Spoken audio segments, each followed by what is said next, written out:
ജാസ്മിന്റെ ഫാമിലി വന്നതിന് ശേഷം ജിൻഡോയെ മനഃപൂർവ്വം ഒഴിവാക്കുന്ന പോലെ ഒരുവിധം എല്ലാവർക്കും ഫീൽ ആയിട്ടുണ്ടാവും. ആ ലൈവ് കണ്ടവർക്ക് എല്ലാവർക്കും.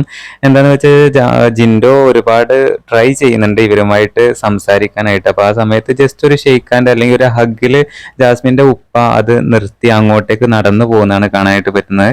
എന്തായാലും ജാസ്മിന്റെ ഫാമിലി ഒഴിച്ച് അവിടെ വന്ന എല്ലാ ഫാമിലികളും ജിൻഡോ ഫാൻസ് ആണ് എന്നുള്ളതാണ്. എന്താ വെച്ചാൽ വന്ന ഫാമിലിയൊക്കെ ജിൻഡോയോട് ഒരുപാട് സമയം സ്പെൻഡ് ചെയ്തത്, പ്രത്യേകിച്ച് അർജുന്റെ ഫാമിലിയൊക്കെ വന്ന് ജിൻഡോയെ കൂട്ടിക്കൊണ്ടുപോയി ഒരുപാട് സംസാരിച്ചതൊക്കെ നമ്മൾ കണ്ടതാണ്. എന്തായാലും ജാസ്മിന്റെ ഫാമിലി മനഃപൂർവ്വം അവോയ്ഡ് ചെയ്യുന്നതായിട്ട് എല്ലാവരുടെയും ശ്രദ്ധയിൽപ്പെട്ടിട്ടുണ്ട്. എന്താന്ന് വെച്ചാൽ ജാസ്മിനേക്കാൾ കൂടുതൽ ഫാൻസ് ഉള്ളത് ജിൻഡോക്കാണ്. പിന്നെ നമുക്കറിയാം ഹൗസിൽ എന്ത് പ്രശ്നം നടന്നിട്ടുണ്ടെങ്കിലും ഏറ്റവും കൂടുതൽ ജിൻഡോയെ മോശം വാക്കുകൾ ഉപയോഗിച്ച് സംസാരിച്ചുകൊണ്ടിരുന്നത് ജാസ്മിനാണ് എന്നുള്ളത് എല്ലാവർക്കും വ്യക്തമാണ്. എന്തായാലും നിങ്ങളുടെ അഭിപ്രായം കമന്റ് ചെയ്യണേ.